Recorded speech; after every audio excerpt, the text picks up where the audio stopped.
Period के दौरान यदि आप ये 3 काम कर लेते हैं तो आपकी प्रेगनेंसी जल्दी से रुकने के चांसेस बढ़ जाते हैं। क्योंकि पीरियड के दौरान काफी बार हम ऐसी चीजें कर लेते हैं जिससे पीरियड का फ्लो कम हो जाता है। अब पीरियड का फ्लो कम हो जाएगा तो वहां पे प्रेगनेंसी रुकने में दिक्कत आएगी। काफी बार मुझे पेशेंट ऐसा पूछते हैं कि क्या मैं सफाई करा लूं बच्चेदानी की, जिससे इम्प्लांटेशन के रेट बढ़ जाएंगे। मेरे आसपास के लोग मुझे डॉक्टर बोल रहे हैं कि आपको सफाई करानी पड़ेगी। लेकिन आज हम एक ऐसी होम रेमेडी आपको बताएंगे, यदि आप वो घर पे पीरियड के पहले 3 दिन करते हैं तो आपकी यूट्रस की सफाई हो जाएगी, यानी कि पूरा क्लीन हो जाएगा, पीरियड का फ्लो खुल के आ जाएगा। कभी कभार ऐसा भी होता है कि लास्ट पीरियड में अच्छे से फ्लो नहीं आया है, अंदर जम गया होता है ब्लड, उसके चलते इम्प्लांटेशन में दिक्कत आती है। तो एक वो होम रेमेडी बताएंगे। दूसरा, काफी बार जब पेशेंट मेरे पास आते हैं तब वहां पर उनकी बच्चेदानी की मुख बंद होती है। जब उनको पहले महीने हम बच्चेदानी के मुख खोलने की मेडिसिन देते हैं तो आराम से उसके हस्बैंड के स्पर्म ऊपर जाके प्रेगनेंसी रुक जाती है। क्योंकि ओव्यूलेशन इंडेक्शन, फॉलिकुलर स्टडी ये सब करते हैं डॉक्टर, हस्बैंड की स्पर्म के ऊपर भी काम करते हैं, लेकिन वो दोनों मिल नहीं पाता है, उसके लिए आईयूआई बोल देते हैं। यदि आप ये करेंगे तो आपको आईयूआई की जरूरत नहीं पड़ेगी, हस्बैंड के स्पर्म इजीली ऊपर चले जाएंगे, बच्चेदानी का मुख खुल के आराम से आप प्रेगनेंसी कंसीव कर लेंगे। सबसे पहले बात कर लेते हैं कि यदि आपका पीरियड का फ्लो कम आ रहा है तो उसके लिए क्या करें। हमारे चैनल पे दूसरे बहुत सारे ऐसे वीडियोज रहेंगे जिसमें हमने डिटेल में डिस्कस किया है कि पीरियड का फ्लो कम होने की रीजन, सिम्टम और उसकी ट्रीटमेंट। आप वो देखना, चैनल को सब्सक्राइब करना, आपके लिए सब्सक्रिप्शन बिल्कुल ही फ्री है। और आपको यदि वीडियो अच्छा लगे तो उसको लाइक एंड शेयर भी कर दीजिएगा।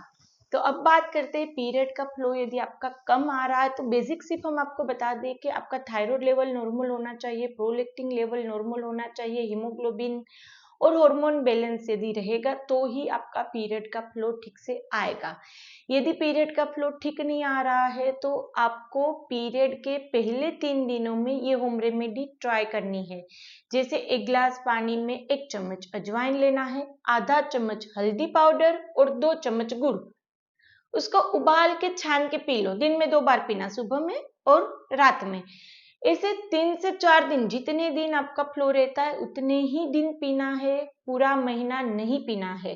अजवाइन, गुड़ और हल्दी, अभी कच्ची हल्दी वहां पे मिलती है वो भी डाल सकते हैं, या हल्दी पाउडर डाल सकते हैं, तो उससे आपका पीरियड का फ्लो खुल के आ जाएगा। अंदरूनी कितना भी जमा हुआ पुराना ब्लड होगा वो भी एक साथ निकल जाएगा। दूसरा, अब वहां पे पीरियड के टाइम पे यदि आप हेयर वॉश कर लेते हैं तो भी पीरियड का फ्लो रुक जाएगा। आपने सुना होगा लास्ट के पीरियड आने के लास्ट के 4-5 दिन हम हेयर वॉश करने से मना करते हैं, क्योंकि हेयर वॉश और पीरियड के फ्लो का बहुत ही ज्यादा कनेक्शन है। उसी तरह से पीरियड के पहले दिन, जैसे पीरियड आता है वो पहले दिन बाल धो लो।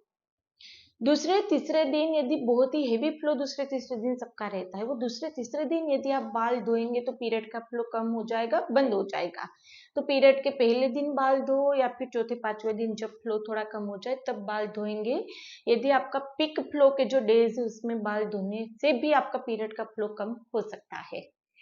तीसरा, पीरियड का फ्लो जब थोड़ा सा कम हो, जैसे तीसरे चौथे दिन थोड़ा कम हो जाता है, किसी का 5 दिन चलता है, जिस दिन आपका पीरियड का फ्लो थोड़ा कम हो उसी दिन आपको एक बार का रिलेशन रख देना है। जैसे चौथे दिन कम हुआ तो चौथे और 5वें दिन रिलेशन रखो, क्योंकि इस टाइम पे बच्चेदानी का मुंह आपका खुला रहता है।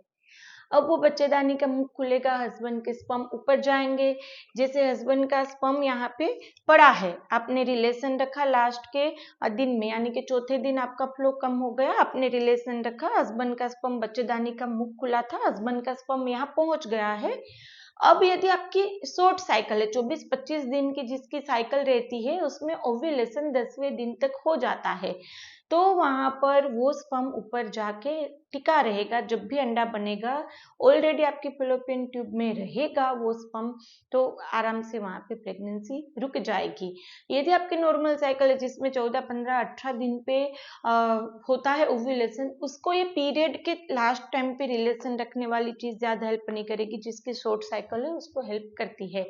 और दूसरा बच्चेदानी का मुख बंद होने का रीजन रहता है यदि पास्ट में इन्फेक्शन हुआ है, यदि आपको टीबी हुआ है, एंडोमेट्रियोसिस है, या फिर आपको रिलेशन रखते समय दर्द होता है, तो ये सारे सिम्टम दिखाता है कि आपके बच्चेदानी का मुख बंद है। हस्बैंड और वाइफ दोनों को साथ में इन्फेक्शन ट्रीट करने की दवाइयाँ लेनी है, तो इन्फेक्शन नहीं होगा तो आपका बच्चेदानी का मुख होगा वो खुला रहेगा। यदि बच्चेदानी का मुख खुला रहेगा तो ही हस्बैंड के स्पर्म ऊपर जाके प्रेगनेंसी रुक पाएगी। तो यदि आपको बार बार इन्फेक्शन हो रहा है, इन्फेक्शन ठीक नहीं हो रहा है, बच्चेदानी का मुख नहीं खुला या फिर सब कुछ ठीक होते हुए प्रेगनेंसी नहीं रुकती है, तो आप हमारी अपॉइंटमेंट बुक करवा सकते हैं। हम पहले महीने वो मेडिसिन ऐड करते हैं, जल्दी से आप कंसीव कर सकते हैं। यदि इसके अलावा किसी भी रीजन से आपको प्रेगनेंसी रुकने में दिक्कत आ रही, चाहे एमएच लो है, हाई है, सिस्ट है, ट्यूब बंद है, हस्बैंड की रिपोर्ट सही नहीं, कोई भी रीजन में यदि आपको बोला गया है कि नेचुरल प्रेगनेंसी नहीं रुकेगी, सर्जरी करके आईयूआई आईवीएफ करना पड़ेगा, तो इसकी जरूरत नहीं रहती है।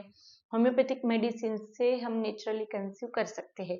पर्टिकुलर डिजीज के ऊपर, जिस चीज में आपको दिक्कत है उसके ऊपर डिटेल वीडियो मिल जाएंगे, डिटेल फीडबैक्स मिल जाएंगे कि पेशेंट को कितनी अच्छे से कितने जल्दी से रिजल्ट मिलता है।